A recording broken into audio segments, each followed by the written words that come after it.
Hello guys, I just want to share you, this is the border between Jordan and Israel. So kung nakikita nyo yan guys, ayan, may mga nag-tour. Ayan, doon. So ayan nga, tuwing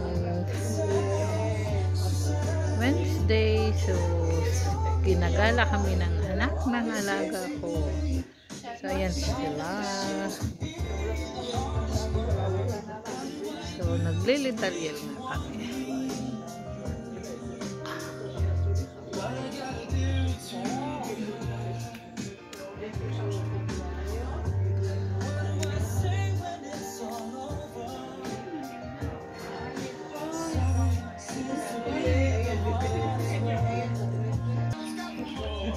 At kung naririnig nyo nga, ang ganda ng song, English song.